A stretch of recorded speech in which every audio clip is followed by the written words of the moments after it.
Olá, tudo bem? Hoje eu vim conversar um pouquinho com vocês sobre liderança humanizada.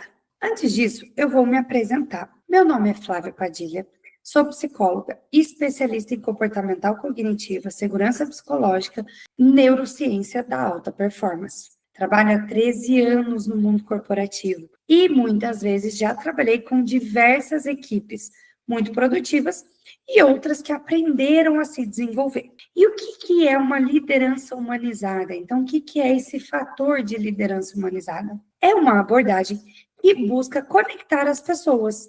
Exatamente. Ela faz com que as pessoas se conectem, tenham maior empatia, um momento de troca muito maior. Essa modalidade em específico, ela valoriza a escuta ativa, a troca de vivências, a segurança psicológica, ela valoriza tudo aquilo que a gente pode trazer para o outro. E por que ela é tão importante dentro do mundo e do dia a dia? Porque muitas vezes é através dela que a gente pode fazer com que as pessoas se sintam mais seguras, mais completas, que a gente sinta que as pessoas estão ali trocando. Você já parou para pensar, líder, que é através do seu comportamento que você pode mudar uma vida? Você já pensou em como a liderança pode transformar uma vida e não só resultados? E isso traz uma admiração daquele líder, daquele processo, para um longitudinal. Exatamente, a pessoa talvez saia do setor, saia da empresa, mas ainda assim vai lembrar daquele líder. E quais são os princípios principais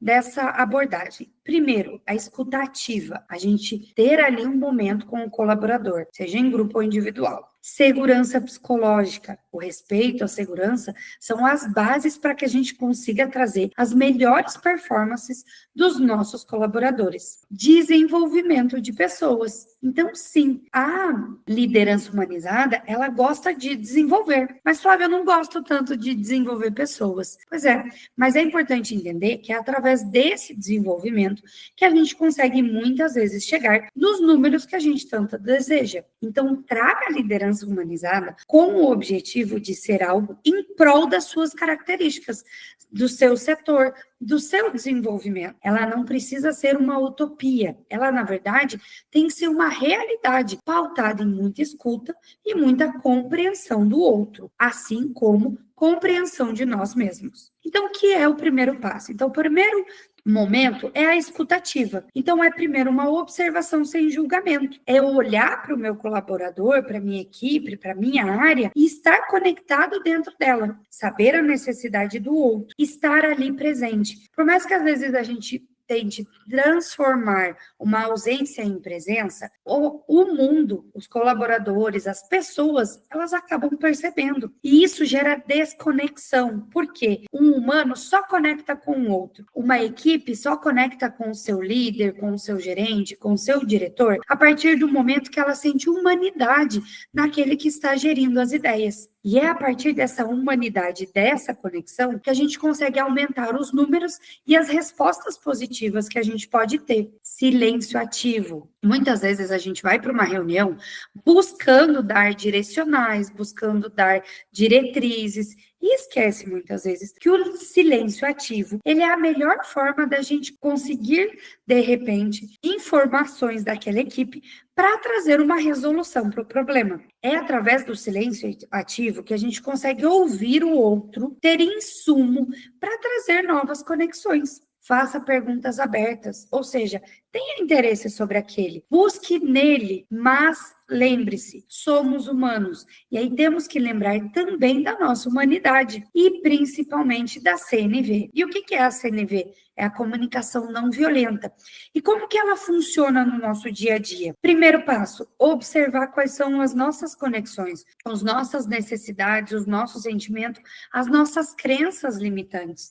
Então, um líder, para ele ser alguém que está em conexão com a sua equipe, ele também tem que aprender a se observar, identificar os seus sentimentos, assumir as suas necessidades, faz com que a equipe entenda que ela pode confiar naquele líder, porque ele é humano, porque ele trouxe uma vulnerabilidade. Eu sei que muitas vezes a gente vem de crenças limitantes da era industrial, onde era voltada muito para o direcional, para o processo de fala e execução. Porém, hoje, no mundo atual, a gente já percebe que isso não funciona. A auto-performance, ela vem vinculada ao processo de valor e compreensão. Então, para eu ter uma equipe performando, eu preciso que essa equipe entenda o valor daquilo que ela está fazendo. E para isso, muitas vezes, ela tem que ter um pedido claro, ela tem que ter um processo de conexão com aquele líder, de olhar para ele e entender, me sinto seguro com esta pessoa, pois ela é humana, pois ela desenvolve junto comigo. Ela não precisa estar dentro do operacional,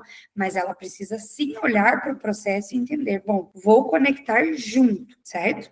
E o primeiro passo para a gente fazer isso é a segurança psicológica. Então, o que é a segurança psicológica? É o processo onde o colaborador, seja o líder, seja o gerente, seja o liderado, se sente seguro naquele ambiente. Ele é uma formação, tá? Então, a gente não tem segurança psicológica sem uma liderança conectada com a equipe dela. Então, eu gosto muito de trazer que a segurança psicológica ela não é feita só pelos liderados. Pelo contrário, ela precisa do líder como uma ação dentro dessa equipe. Muitas vezes a gente precisa entender que a gente não vai talvez gostar de todo mundo, mas a gente vai trabalhar junto para gerar conexão, para ser uma engrenagem, como lá na era industrial a gente aprendeu. Só que essa engrenagem com o olhar humano, habilitando esse ambiente para que as pessoas consigam se posicionar, se colocar sem medo, sem ter essa sensação de julgamento. Então, é muito importante toda aquela comunicação para que a gente entenda o que é e como eu posso agir dentro desse processo. E alguns paradigmas que a gente sempre recebe. Então, segurança psicológica é ser bonzinho com todo mundo? É ser legal com todo mundo? Não, pelo contrário. Segurança psicológica não garante aprovação. Não é ser bonzinho. Ela gera desconforto, sim. Ela gera um processo da gente ter que ouvir, e muitas vezes ouvir o que a gente não gostaria, para construir junto. Ela é uma troca dentro de um grupo. Ela não é uma troca só por eu te dou A, você me dá B, mas ela é uma troca de ideias, de desenvolvimentos, e não que todas as ideias serão executadas. Então, trazer para o seu grupo que a segurança psicológica é o ato de poder falar, mas não necessariamente tudo que é falado é executado, tendo sempre a base do respeito e da organização de um processo construtivo. Ela não é um decreto, então ela é construída no dia a dia. Ela não nasce em um dia e persevera por todos. Ela é construída no nosso dia. E por que ela é tão importante? Por que a liderança humanizada é importante? Por que a segurança psicológica, a comunicação é importante? Porque ela melhora nas relações, ela faz com que problemas que antes eram resolvidos num maior tempo sejam resolvidos num menor tempo, devido à criatividade. Grupos de alta performance que se sentem seguros têm uma criatividade muito maior. Você gera mais autoconsciência, seja do liderado, do líder, ou do gerente, ou do diretor, para que a gente consiga desenvolver essa troca funcional, gera mais empatia, o que reduz muito o estresse. As negociações se tornam mais eficazes. Por quê? Porque as pessoas têm uma comunicação clara, o ambiente quer colaborar com a resolução. Então, quando eu não tenho medo, eu tenho uma mudança social, eu tenho um processo de conhecimento muito maior e eu tenho um grupo fomentado